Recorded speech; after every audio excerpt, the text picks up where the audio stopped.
وجدناهم 10,000 طبيب عربي ومسلم في أمريكا، هم اللي يعالجون الأمريكان. الجنسية رقم 1 في الأطباء العرب والمسلمين في أمريكا هي الجنسية السورية. أنا لما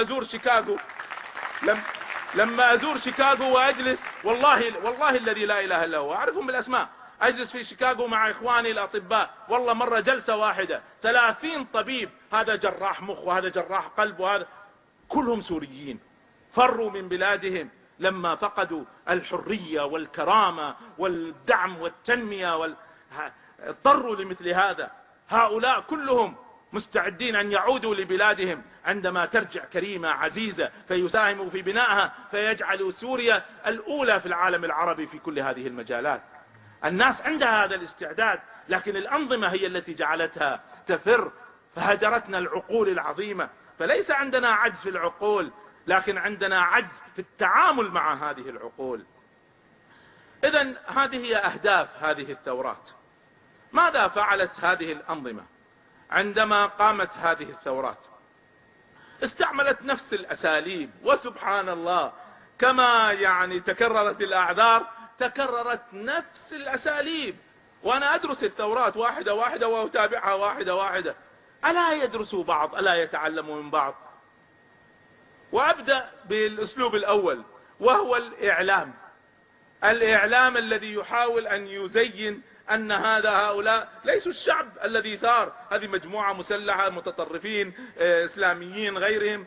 ألم تسمعوا هذا العذر في كل الثورات؟ نفس العذر، نفس الإعلام، لكن الإعلام السوري زاد عليهم بتفوق عجيب.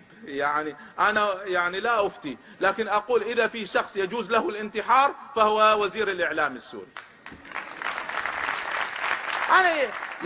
أنا أقسم بالله أني أتحدى أن يكون أحد يتابع الأخبار من خلال الإعلام السوري، حتى السوريين داخل سوريا. أتحدى هذا. العالم كله يرى ويسمع. اليوم احنا في عالم ما هو زي قبل 30 سنة لما كنا في حماة النظام السوري يقتل 20,000 و30,000 والدنيا لا تدري ولا يستطيع أن يخرجوا إلا الأخبار بالفتات. اليوم الخبر يحدث ونراه أمام أعيننا. اليوم في شيء اسمه يوتيوب وتويتر وفيسبوك وفضائيات، ما انتهت المسألة، انتهت. على من تضحك وعلى من؟ فلما يأتي الإعلام السوري ويبدأ يلعب بألعاب سخيفة ساذجة. لما يحدث انفجار،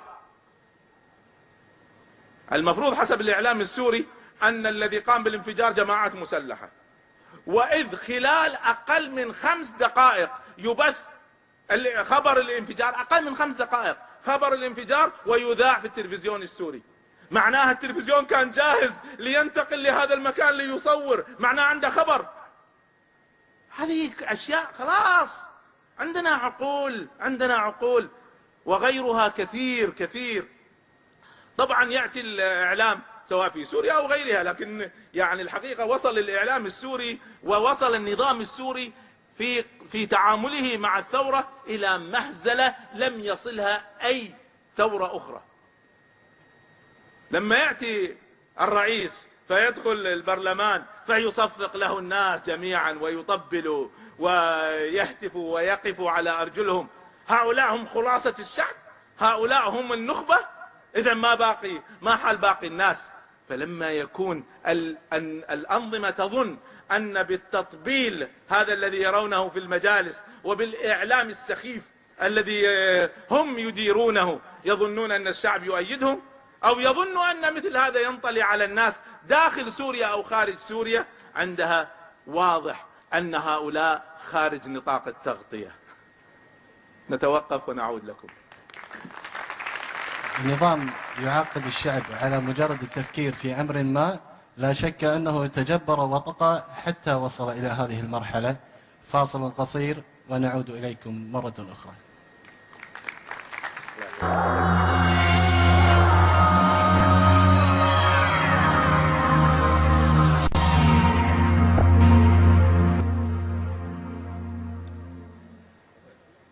حياكم الله مرة أخرى جمهورنا الكريم في ليالينا الدينية ضمن ليالي فبراير تحت شعار إحنا معاكم في محاضرتنا الشام المرحلة الفاصلة للدكتور طارق سويدان.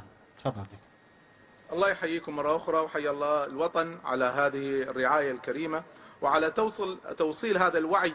وأحيي الحقيقة مرة أخرى الكويت وكل الدول التي أيدت هذه الثورة السورية ودعمتها، وكانت وقفت مع صف العدل، مع صف الحق، مع صف المظلوم أمام هذا المجرم، أمام هذا الطغيان، أمام هذا الباطل. والباطل له جولة وتزول إن شاء الله. وكنت قد بدأت في الحديث عن أساليب هذه السلطات التي في الدول الدكتاتورية عندما واجهتها هذه الثورات، فذكرت أنهم يستعملوا الإعلام بطريقة فجة سمجة، ويستعملوا المطبلين الذين يصفقون لهم ويصدقون أن معهم تأييد. طبعا لما جاءت قضية التأييد العالمي ظهرت المسألة على حقيقتها. يعني في التصويت الأخير الذي جرى في الجمعية العامة للأمم المتحدة، عندما يصوت 140 دولة على إدانة النظام السوري، ولا يؤيد النظام السوري في العالم إلا 12 دولة، جميعها الدول الشيوعية وجميعها الدول فيها ديكتاتورية، ليس فيها دولة واحدة ديمقراطية. عندها نعرف أي نوع من التأييد يحصل عليه هذا النظام. طبعا لكن للأسف لما يأتي التأييد من دول ضخمة كبيرة لها حق الفيتو مثل روسيا والصين فيعرقل القرار العالمي. هذا تكرر أكثر من مرة، لكنه كان واضحا جدا في القضية السورية. والسبب أن روسيا لما يعني بدأت يدها تخرج من المنطقة كلها ومن الشرق الأوسط كله، ما بقى لها إلا أيدي محدودة جدا في ليبيا، في سوريا، فالآن رفضت في كل هذه البلاد. هذا النظام لا يعني طبعا أن الأمريكان أحسن، هذه قضية أخرى، لكن هؤلاء كانوا واقفين بهذا الموقف الشديد لأمل أن هذه هي اليد الأخيرة التي لهم في المنطقة، فأصروا عليها وما زالوا يصرون عليها وسيظل يصروا عليها، لأن سقوط هذا النظام السوري هو سقوط للوجود الروسي في المنطقة ككل.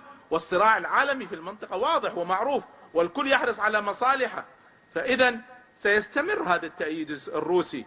ومع الأيام عندما يجدوا أنهم سيفقدوا كل شيء، في النهاية المصالح ستكون هي الحكم وسيتنازلوا عن هذا التأييد. فإذا هم يستعينوا بالتأييد الأجنبي والخارجي، وهم الذين يقولوا أن هذه الثورات مؤامرة خارجية، وهم وجودهم مربوط بهذا الوجود الخارجي. فإذا يئسوا من ذلك وبدأ الشعب يثور ويثور أكثر، استعملوا نفس الأساليب. التحريك الذي يحركه، واليوم عندنا شباب واعي، ما عادت المسألة كالسابق، والشباب الواعي صارت له أدواته، ويعني ما عاد يستعمل السلاح، صار يستعمل تويتر وفيسبوك. فالحل اقطعوا الانترنت، ويظنوا أن بمثل هذا يستطيعوا إيقاف هذه الثورات. حاولوا ذلك في تونس، وحاولوها في مصر، وحاولوها في ليبيا وغيرها، والآن يحاولوها في سوريا. كل فترة يقطعوا الانترنت، بل زادوا على ذلك أن قطعوا الكهرباء، وزادوا على ذلك فقطعوا الماء. هذا كلها علامات ماذا؟ هذه كلها علامات يأس، ليست علامات قوة. القوي لا يفعل هذا، الضعيف اليائس هو الذي يظن أنه بمثل هذه الإجراءات سيجعل الناس تنهار وتستسلم، بينما لم يعرف المسكين أن إرادتان إذا ظهرتا لا يقف أمامهما أحد. إرادة الله سبحانه وتعالى الجبار لا يقف أمامها أحد، والشعب عندما يقول الشعب يريد لا يستطيع أن يقف أمامها أحد. ويستعمل هؤلاء أصحاب الدكتاتوريات نفس الأساليب، أساليب القمع واستعمال. في البداية يستعملوا الداخلية، فإذا لم ينفع يستعملوا الجيش. حدث هذا في مصر، وحدث هذا في ليبيا، والآن نراه بوضوح. طبعا حدث في اليمن، هذا تكرر في كل مكان. فيستعملوا القمع ويستعملوا الاعتقالات العشوائية والقتل داخل المعتقلات وغيرها، حتى وصل إلى اعتقال الأطفال. لكن النظام السوري يعني زاد على كل الأنظمة الأخرى. رأينا قتل في ليبيا، رأينا قتل في مصر، لكن لم نرى هذا القتل الذي يجري في سوريا في أي مكان. قتل بالأطفال بهذه الطريقة وأمام أعين الناس، هذا الذي لم يجري في أي مكان. هنا يدل أولا على وحشية هذا النظام من جهة، وعلى فقدان صوابه ووصوله إلى مرحلة اليأس، أنه صار يخاف من حمزة ابن 14 سنة، كان هذا يريد أن يهدد النظام ويسقط النظام، وصار يقتل الأطفال بالرضع. عندما تصل الأنظمة إلى مثل هذا فتأكدوا أن النصر قريب جدا جدا أكثر مما تتخيلون. لكن النظام السوري زاد على كل هذا، ولم ينافسه في ذلك إلا النظام الليبي، وهو أنه عندما يأس من هذه الأساليب بدأ بالقصف. النظام اليمني استعمل القصف أيضا، لكن ما في أحد استعمل القصف مثل النظام الليبي. واليوم بدأ السوري يستعمل هذا القصف، وفي ظني أنه عندما يزداد يأسه ويقترب من السقوط سيلجأ إلى وحشية النظام الليبي في القصف، فيستعمل الطائرات أكثر مما يستعملها اليوم، ويستعمل القصف بالذخائر التي لم يستعملها حتى الآن. هذا جنون لما يصل نظام إلى أن يتعامل مع شعبه بهذه الصورة. ولما يصل الأمر طبعا إلى القتل العشوائي